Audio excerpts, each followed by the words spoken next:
Good morning, everyone. It's almost not morning anymore. It's 11:59. For those that don't know who I am, my name is Daniel. I am not the pastor of this church, but while Pastor Jonathan and Pastor Melissa are gone, I am filling in several weeks here and there. And I have the great privilege, I guess, to start off a new series. Today, we will be speaking through the Psalms throughout the summer. And, the Psalms are really great. I don't know if you guys know this, but obviously the Psalms, the actual book, is the longest or the biggest book in the Bible. And if you've never had the time to read it, I would encourage you to take the time to read it. We're going to be focusing for 6 weeks, this being the first week. And I think each person that's going to be sharing will be speaking from one psalm or a portion of a psalm throughout these 6 weeks. And so I figured, hey, as we're going through the Psalms, I should give a little bit of background. And basically the Psalms, again, I said it's a collection. Actually, I didn't say this, but it's the biggest book in the Bible, the biggest book in the Bible. And it's actually broken up into 5 main parts. And so it's a compilation of a bunch of hymns, a bunch of songs, and a bunch of prayers. And we don't really know who wrote all of the Psalms or who compiled the Psalms, but what we do know is that there's about 7 main authors to the Psalms. One of the most famous one is David, King David, and he wrote a lot of the Psalms, but there were also other people that we really don't know who they were, or they were so minor that they're just not part of the 7. And as far as the time that the Psalms was written, we're not quite sure either, just because it was written by a lot of people throughout a lot of time. And so we're not sure when it was written and when it was compiled together. But all we know is that there is one consistent theme, or there's themes that are consistent throughout the Psalms. And they are, let me read through my notes here. One of them is basically the righteousness, contrasting the righteousness, the people that are righteous and the people that are ungodly. Also, there's an emphasis on the fear of the Lord and the love of the law. And then, of course, the conclusion of where the righteous go to and where the wicked go to. That is basically the overall theme of the Psalms. So you see all of these things kind of being hit on through the Psalms. The other thing that I forgot. It's not up there yet, but we're going to be looking at Psalms 1. So if you want to turn to Psalms 1, that would be great. That's where we're going to be looking at. But Psalms 1, we don't really know who wrote Psalms 1. But the idea is that it's believed that basically whoever, and maybe there was a group of people, but whoever compiled the Psalms wrote Psalms 1 as a foreword or as a prologue to all of the Psalms, okay? And so that's kind of where we're at as far as the Psalms. And so Psalms 1 is a really good, it's great for this series because it kind of like lays down the groundwork. It kind of gives you a preview of everything that whoever's going to be preaching is going to be preaching on. I mean, of course, there are different themes throughout all of that, but the overall theme is found in Psalms 1, okay? And so I want to speak on that, but just recently, my younger daughter, she's been in this phase of she wants to plant things. And I don't know if you've ever planted anything, but I didn't know this. In my mind, you got to plant stuff. You have to plant stuff at certain stages for certain things to grow out. And she wanted to plant flowers. And I thought, we had to plant them in the winter or they're not going to come out. And so we went to a store and we were looking at this and I was looking at it, it's all in Japanese, and I'm like, okay, what's going on with this? And then I had to ask the guy, I don't get it, are these gonna when are these gonna come up? And he's like, oh yeah, if you plant them now during the summer, they'll come up in the fall. I was like, oh, I didn't realize flowers actually grew in the fall. In my mind, they're spring things. And so I was kind of surprised. And so, we got these, and her friend just the other day planted these seeds.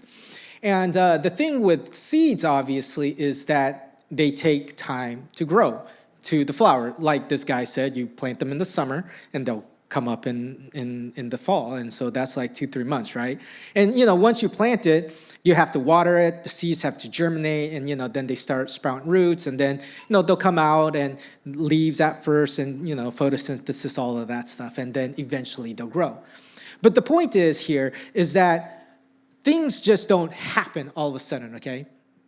And so have that in your mind as we look through Psalms 1. By the way, I think in the very beginning, well, actually, let's just read it. Let's read it, okay? Here it says, Psalms 1, verse 1. It says this.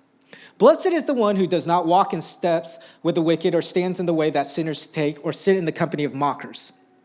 Verse 2, it says, but whose delight is in the law of the Lord and who meditates on his law day and night. So our first point that I want to look at is this. How are you being influenced? The whole overall arching themes of the Psalms, again, is that we are trying to live a righteous life, and we don't want to follow the way of the wicked. Now, as far as this is concerned, I forgot to say this in the introduction, so I'll say it right now. That's the great thing of just being a guest speaker. You could just, randomly say things. But the Psalms, again, I said they were hymns and they were prayers and things like that. And so one of the things that happens is that when this was written and when this was compiled, the people would sing these or pray these all the time. And so they were reminded about these things. And so basically they were influenced on a daily basis by, today we worshiped and we prayed, by hearing these Psalms, by singing them together corporately, by praying together corporately, they were being influenced by these Psalms. Now, nowadays we don't come to church every day. During that time, they would go to the temple every day. And so they were hearing these things on a daily basis. And so my first point is, how are you being influenced? Well, here it says the blessed one. It actually starts with a negative in the sense that it's not, this is how this person is being influenced, but this is how they're not being influenced. And this is what it says. They do not walk in step with the wicked. They do not stand in the way of the sinners, or they do not sit in the company of mockers. Now, what this is saying is basically this, right? So like right now we have people called influencers, influencers, good or bad. Some of them are really annoying. Some of them are really, fun and things like that. But the fact of the matter is influencers, they do something, and for all intents and purposes, even if we like them or we don't like them, we are influenced by what they're trying to show, whatever product it might be. For example, this church also basically has an influencer in the name of Justin, because he has the social media thing, right? And he's always posting stuff on social media, the ICA Tokyo, Instagram, and whatever else he posts on. And through these social media things, he's trying to get the church out there, trying to show what the church is like, and try to invite people into the church. I don't know about you, how many of you actually saw these things on Instagram and decided to come because he influenced you through the pictures and through the videos or whatnots, okay? And so good or bad, we are influenced on a daily basis. Now, growing up, I was in a kind of a more strict, I'm American, but obviously my parents were Asian, and so they're a little bit more strict and things like that. And so our church, I grew up in the church as well. We actually, our church, for whatever reason, decided, hey, we're going to do this fast, and not just a fast, but a TV fast is what they said. This is like, the early 80s. And my parents were like, okay, they were faithful members of the church, and they decided, okay, if the church is going to do it, let's do this. And so they started doing this. I think it was like a week-long TV fast. And so my parents stopped watching TV. They didn't let me or my sisters watch TV. And, I don't really remember because I was like really young at the time, but I probably complained because, I want to watch TV. But my parents really liked it because they said, one, it gave more time to just, to be together as a family. And, and of course they're Asian, and so they want us to study, read, and things like that. And so we had more time for those things instead of watching TV. Well, after that week passed, they decided, you know what? The next time the TV breaks, we'll just not have a TV, is what they decided. And, it's fate, whatever, God working, I don't know. But like a week later, our TV broke, right? And so I grew up, I think I was 4 at the time, but from 4 to 16, our household didn't have a TV. And so people would ask, like, my parents, like, one, like, I thought, like, we were, like, super poor because we didn't have a TV, right? But, like, my parents, my parents would tell people, like, we like not having TV. And one of the things that my dad said that he liked about it most of all was that me and my sisters wouldn't ask him for things. And I'm like, yeah, no, that's true. Because, like, I remember going to school and, all the kids would have something or they would be talking about something. And I would have no clue what they were talking about because I wasn't watching TV. I didn't see the commercials. I didn't see all that. And so, like, as a kid, I wasn't influenced by whatever they were watching, and I didn't want stuff. And so, like, now, again, our household, we don't really watch TV, but, the kids watch YouTube and stuff like that. And the great thing is, like, they watch a lot of, like, American YouTube stuff. And they're like, hey, we want this. And I'm like, oh, that's in America. I can't get it. And it's true. I can't get those things. And so they are being influenced by these things, but it's like, I can't help them out. But anyways, so here we see that we don't walk in step. We don't stand in the way, and we don't sit. What does this mean? Well, this church has this motto called, I got it wrong last time. It was belong, believe, become. That's the motto. I don't know if you know this, but that's what the church's motto is, or vision, or whatever you want to call it. It's belong, believe, become. And the idea here is that most people that aren't church, if you're not church, you're not going to one day just come to church and be like, you know what, I'm going to become a Christian. That generally doesn't happen. That does happen, but generally it doesn't happen. What happens is people get invited to church, or for whatever reason, they feel like they should come to church, but they don't immediately believe that, like, you know what, I'm going to become a Christian today when I walk into this church. That generally doesn't happen. What happens is people come and they feel like, okay, like, people are friendly, the music is great, I like it, there's coffee, okay, I feel like I could be here, okay?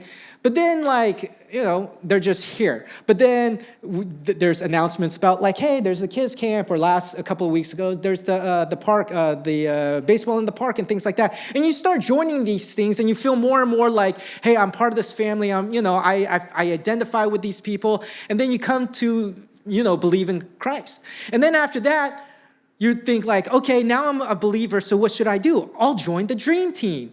I'm going to start trying to invite more people in. And you come through this progression, right? And in the same way, we see that progression happening with unbelievers as well.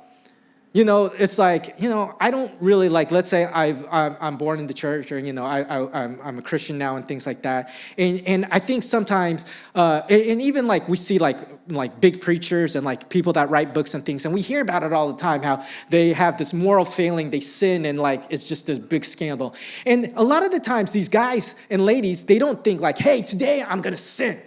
That's my goal of the day. I'm going to just go out and I'm going to do drugs. Like, that just doesn't happen, okay? What happens is that they start, not praying or whatever, or they're not reading the Bible, they're not having fellowship, and then they start talking to different people, and they're just hanging out with a bunch of people that are doing bad things. They're not exactly doing that, but they're there.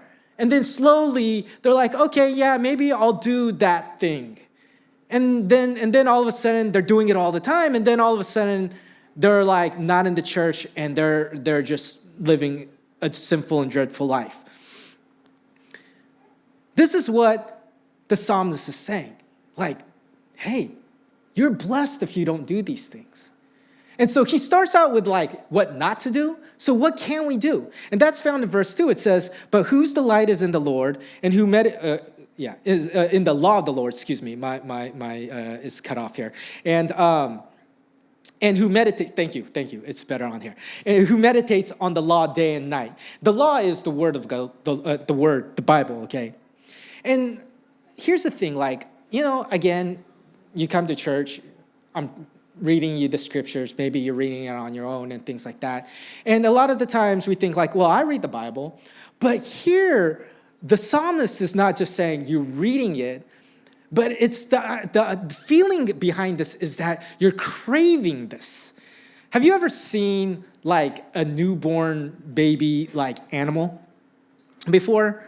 Like, it's amazing. Like, I don't know, it was like a couple of weeks ago, I saw like this YouTube or something, like reel or something, I forget what it was, but like, it was like this cat being born. this kitten being born, and like immediately when it's born, the mother's licking off like the stuff, and it's like kind of gross looking, right?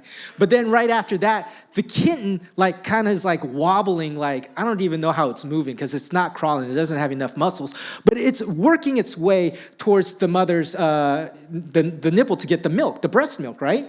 And it starts drinking, and like I think it's amazing because like it seems like most animals do this. Human babies can't do this, right? Just because, again, we're a little bit different. But most animals they instinctively know that they need to go to this area. Apparently, they can smell it. They can smell the milk before, and they instinctively go towards that, and they instinctively know how to latch on. And of course, the birds, like they're a little bit different because like the mother feeds them. But again, the birds are just chilling there. Like if you've seen any bird videos, right? They're just sitting there, and like the moment the mother comes in, like they all like pop up and they open their mouth and they're like, squawking to get food. Animals instinctively, and they know that they need this nourishment to be able to survive, and they crave it and they crawl towards it and they latch on. And in the same way, this idea, we delight, we meditate, is this idea that we not only just read it, but that we understand that this is nourishment to our souls. It's nourishment to our body. It's nourishment for us to live a blessed life. The second point, is what are you becoming? And this is what it says in verses 3 through 5. It says, that person is like a tree planted by streams of water, which yields its fruit in season and whose leaf does not wither. Whatever they do prospers. Not so the wicked, they are like chaff that wind blows away. Therefore the wicked will not stand in the judgment, nor sinners in the assembly of the righteous. Oh yeah, that's it, sorry. They had it wrong last time, and so it's throwing me off. And so what does this mean? So how are we being influenced? Are we being influenced, good or bad, one way or the other? I don't know. But the fact of the matter is, as we are being influenced, our character starts to form, and the way who we are becoming starts to become more and more evident. Here we have two examples again, and the example is the blessed, right? That's who we are trying to strive to become, is the blessed. And the blessed, the imagery here is there's a tree planted by water, and the leaves are very fruit, or it yields fruit, it says, in the season, and the leaves are nice. But then the second one, obviously, is this idea of this dying tree. It's withering, the leaves are falling, the chaff is like, it's all over the place. It's not great. Now, just think about this in general, okay? Just in general, like you guys go to a picnic, right? When you're looking for a place to go for a picnic, where do you go? Do you look for the tree, especially right now, it's getting hot. I saw some of the ladies outside, they had their sun umbrellas out, right? Because, the sun and stuff like that, it's hot, the UV rays and things like that. So you're gonna be looking for a place that has grass, that has a tree maybe, that there's shade. Because, when you're going for a picnic, you're probably gonna be eating and stuff like that, and you're gonna be there for some time. And so you're looking for a comfortable place. And generally when there's grass and when there's trees and things like that, it's cool, it's nicer, it's more comfortable. Are you gonna look for that? Or are you gonna go look for, hey, there's gravel over here, there's sand over here, there's this dead tree over here, like, the leaves are falling off, there's no shade. Which one are you gonna look for? Which one are you gonna go to? And in the same way, that's how people look at churches or at people or just people in general. Like, if you are somebody that has life, people are attracted to life. People are wanting to see like, hey, is this person cheerful? Is this person like, does he seem like, or does she seem like they have hope, that they're positive? Or are they always like dark, and are they always like lonely, and are they always like kind of like, right? Are they draining your batteries, or are they charging your batteries, right? And that's what this idea of like, what are you becoming? Like when the Lord, in this instance, they're saying, do you want to be life, or do you want to be something that's dead? And then the third point is this. It's found in verse 6. It's where will you go? And the verse says this: for the Lord watches over the way of the righteous, but the way of the wicked leads to destruction. Where will your way go? This Psalms ends with a very, very kind of like grim / strict. There's very great things to be said, right? But then it ends, the last note is very kind of dark. It's saying, hey, if you're the blessed one, the Lord will watch your way. But if you're not, then you're going to destruction. And here it's like, sometimes I think we try to like sugarcoat things and things like that. But the psalmist wants to be clear. And I think sometimes the Bible is very, very clear on the way we live our life. There are results to that, no matter what. And this goes through, just like not just your spiritual life, but this goes through like academics. Are you studying on a daily basis or are you not? When test time comes, what happens? Like, oh my goodness, like for real, like kanji, right? Like if you write kanji, like if you stop writing kanji, like you're not going to remember that stuff, right? Like, man, I went to language school, right? But like, and when I was practicing, when I was doing that, I was writing kanji like great. But now I don't ever write it. So like I might be able to read it, but can I write it? Nah, like, like when you're doing your phone, it does the auto stuff for you, right? So like, I'm like, I know that's right. But like when I got to fill in forms, I'm like, oh man, I got to look it up, right? Because I don't study it every day. I'm not writing kanji every day. And it builds up. Like when I'm not doing it, I forget. Finance is the same way. If you're like spending money recklessly, you're going to lose out. Even your health is that way. Like, are you like just sitting in front of the TV all day long, not doing anything? Like that's actually kind of like a big, my parents, they're retired now. And my mom's always like telling my dad, we got to go walk. Because he's always just sitting in front of the TV now. She's like, you're going to go like, you're going to get dementia, she says. Like, if you're not walking, if you're not engaging yourself, your body's going to get weaker and weaker, right? You have to exercise. I mean, and this isn't like, hey, this sermon is not about like stay healthy and blah, blah, blah, blah, blah. It's not about that. What I'm trying to say is that what you do, no matter what it is, good or bad, there will always be an end result.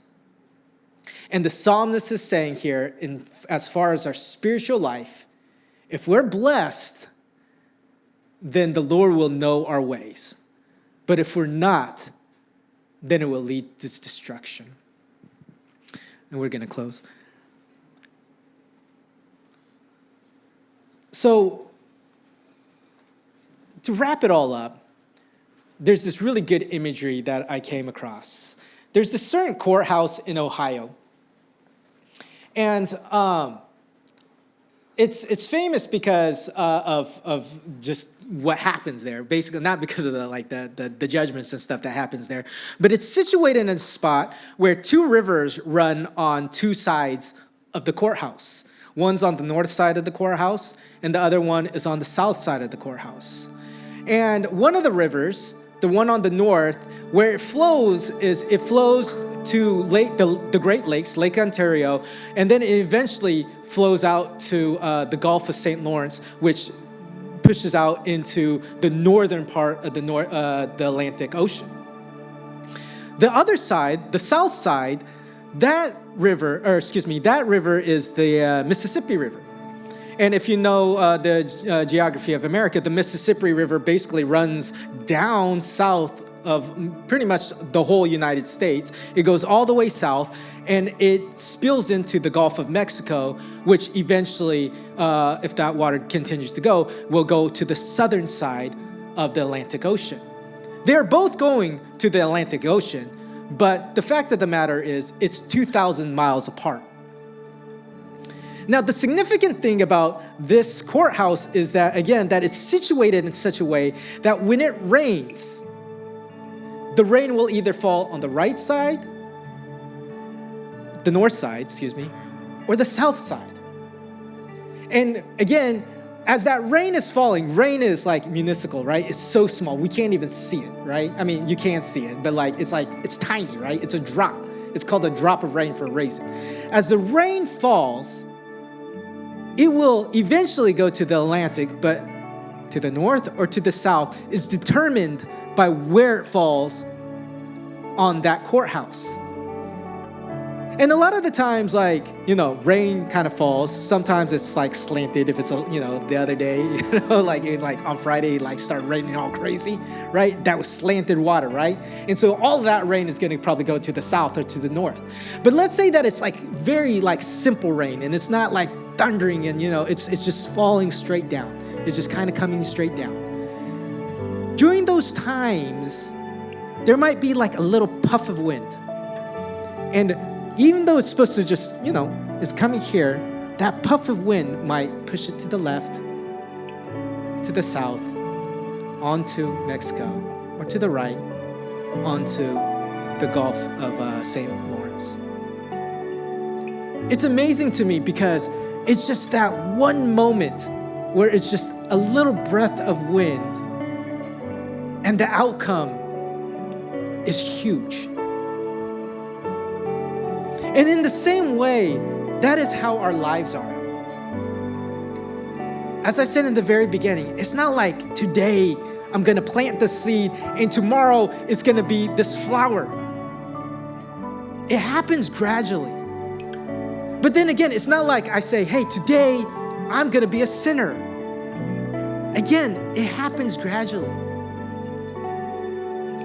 And so it's amazing to me because it's like a lot of the times, it just starts with a thought. I don't know what kind of thought it is, but it starts with a thought.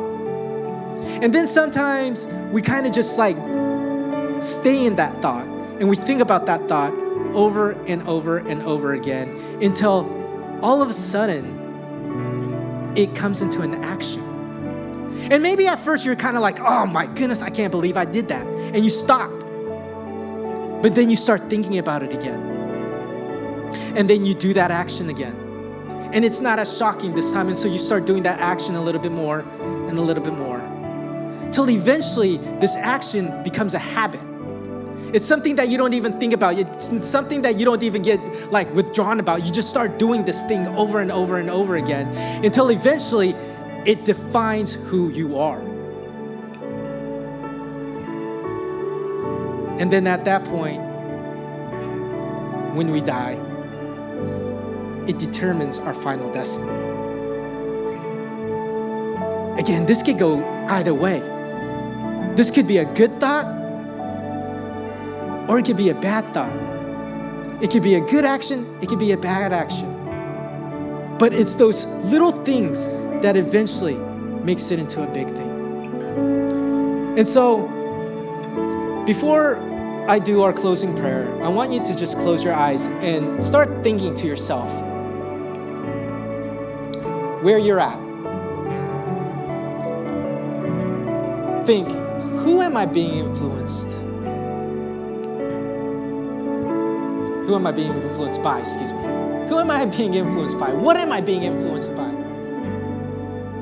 Is it things that are good for my life, or is it things that are not so great for my life? What am I becoming? And where will I go? Now here's the beauty of this thing. As I said, the Psalms are something that was sang, prayed on a daily basis back in the day. And basically, it's a reminder to us that it's never too late. Maybe you started going down a not so great path. Or maybe you're at this point where you're thinking, maybe I want to go towards the great path.